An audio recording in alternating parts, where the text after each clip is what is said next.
Guys, Sierra here. Today I'm going to do a quick question and answer video. I've only got about 10 questions from some of my followers and friends on Tumblr. Alright. So the first question is, why did you want to start photography? I remember when I was younger, looking through photos that my uncle had taken of my mother when my mom was a baby, and they were just like fantastic photos, and my mom ended up telling me later on that he was a photographer, and I said, well, that's fantastic. I want to do that. Like, I just think I've always been intrigued by the idea of making pictures instead of taking pictures, making images instead of capturing images, and I think a lot of my kind of inspiration for, actually getting into photography came from seeing young photographers on things like Instagram and, like, on Tumblr and things like that, and seeing that, a 14-year-old kid from Ohio could take awesome pictures, like, so could I. I just have to save up to get a camera. Second question. If you could see one thing happen right before your eyes, what would it be? It would probably be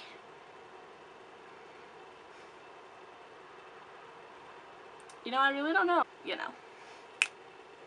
Alright, the third question is, your sidebar GIF is cute. What were you looking at? I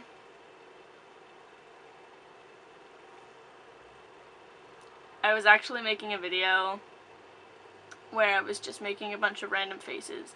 I wanted a really short video with, like, me just making a bunch of random faces, and my brother happened to be watching me. He was sitting on the couch watching me because I was filming in my kitchen.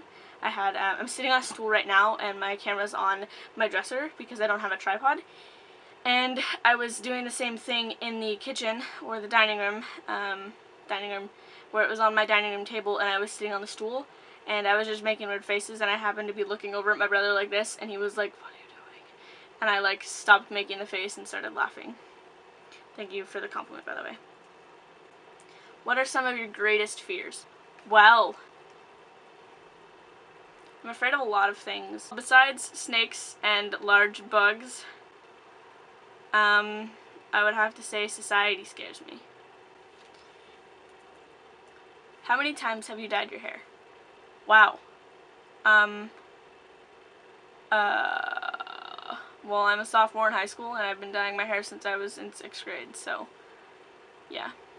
The first time I dyed my hair, I was in 6th grade, and I did teal streaks, and I don't think I have any pictures of those anywhere.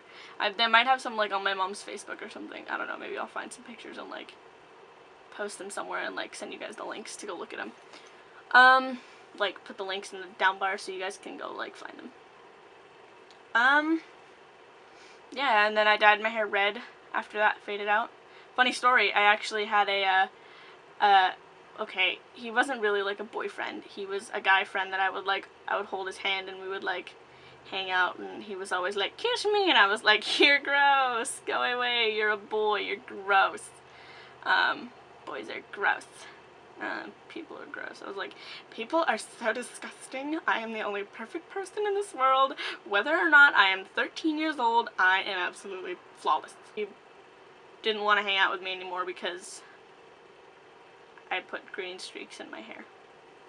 Yeah, and then I dyed it orange, and from there I kept dyeing it red, and I let it fade into, like, its more natural color, and then I would dye it brown. Like, I dyed it red one time, and then I dyed it brown shortly after, and let that fade into a sort of, like, strawberry blonde color, and it was really weird, and there was, like, blonde streaks in it, and then I decided to go bright red, and I was bright red for a little while, and then I chopped all my hair off, and then I dyed it, like, a burgundy color that ended up being, like, a dark purple at first, and it faded back to the original, like, reddish, brownish color, and then I dyed it purple, which is this color, but it's starting to fade here. I need to redo it. Still have, like, half a bottle of purple left, but how is it growing up as a twin? Well, it was fun. It is fun. I'm still, growing up as a twin, I guess. I mean, I've grown up a lot since I was little, but, there are the pros and the cons. I have a twin brother. I get to laugh at stupid people that, don't understand the difference between identical and fraternal. I have a really close friend that I will always be able to depend on. Share a room with him. We have to share a lot of things. I feel like my privacy is sort of limited because I share a room with him, but, you know, that's just me being picky. Alright. Yeah, that's basically it. I mean, growing up as a twin was pretty fun, so I don't really know how growing up differently would be because I didn't grow up differently. I grew up with a twin. Alright. How does your mom support your relationship? My mom is very supportive of my relationship between my boyfriend and I. She uses the right pronouns all the time. She hasn't messed up since she started using the right pronouns about a month ago. She's told me that she finds that I am much happier since I've been with him, and that although I have changed for the better.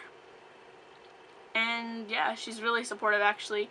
At first she was a little hesitant because she didn't like that I was investing my time into someone else so much. But I think she's kind of gotten used to it, and she doesn't like me being so attached to where we hang out all day every day. However, we don't. But yeah, my mom is very supportive. But yeah, Kendall, my mom loves you. She thinks that you're a great guy, and she finds that you make me happy, which you do, and that's really good. She appreciates you. Favorite hobbies? Favorite hobbies include photography, short filmmaking. I like singing, even though I'm not the best. Maybe I will insert a clip of me singing later. I don't know. Maybe you will. Maybe you will. Maybe you will see it. Maybe you won't see it. I don't know. I don't know. I don't know. And yeah, I also enjoy script writing. I have a couple scripts that I need to shoot, like that are short films that I want to shoot. But I have to find locations and the right actors that I'm looking for. So, nicest thing anyone has ever done for you? I'd have to say the nicest thing anybody has ever done for me, well, there's two. Someone has put money into it to assure that I had a good time, and there's another that you don't have to put money into that also makes me feel great. The first one would be my boyfriend taking me to a Tegan and Sarah concert right before we started dating. That was like our actually first date. He took me to a Tegan and Sarah concert here in San Diego, and wow, that was like, wow. But I have to tell you, even though that was a great date, every date that we've hung out, we don't really have dates. A lot of times we just hang out or like go to the pier or something. But there was an instance where we didn't have to spend any money, and we took a walk to the harbor here in Oceanside, and went and sat on the rocks and just hung out and talked and like gave hugs and you know, good stuffs. And yeah, and that was really fun, and didn't have to put money into it at all. And then, like I said, the second thing would probably be just like when people give their time to you, you know, like put effort into showing that they care and that they want to spend time with you. That is one of the greatest things to me. I would have to say the people that I can thank the most for that would probably be my close friends, my family, and my boyfriend. They all put time into me and show that they care. And I think the sweetest thing that my boyfriend has ever done for me would be to just like us like taking naps on the couch, or like, you know, sitting and watching Breaking Bad or or the Goofy movie or Rugrats or something on Netflix. It's just really sweet, and it's very simple, and I like the simplicity, and I like the kind-heartedness it goes. What is your favorite band? My favorite band is probably either Tegan and Sarah or Pierce the Veil. They're kind of completely opposites, especially Tegan and Sarah's newest album, Heartthrob. They are a lot different sounding now than they used to be, but I really like that. I mean, like, I miss the mullets, but at the same time, I'm like, you know what, no, like, good for you, you guys are making good progress, you know? When I was in 7th and 8th grade, I had a little scene phase, and, it led me to knowing all of this post-hardcore music, so, like, I don't really know rap music, I wouldn't have any idea where to start, but people that don't know, like, post-hardcore music or hardcore music, I'm just like, go listen to this, go listen to that, Pierce the Veil, Memphis Mayfire, The Acacia Strain, Atia, Attack Attack, Asking Alexandria, Sleeping with Sirens, all of these people, An All Time Low, Yumi at 6, Mayday Parade, anybody that plays the Warped Tour. Like, go listen to them and get into it, man. It's so good. I mean, if you don't like that music, then whatever, that's good for you too, you know, you've got your own musical taste, but I don't know. Ooh, I almost left out. I also really like Andrew Jackson Jihad and Jeffrey Lewis. And oh my god, folk punk is great. Oh my god, folk punk is great. I love it. Thank you to Hannah for introducing me to that. Hannah Minix.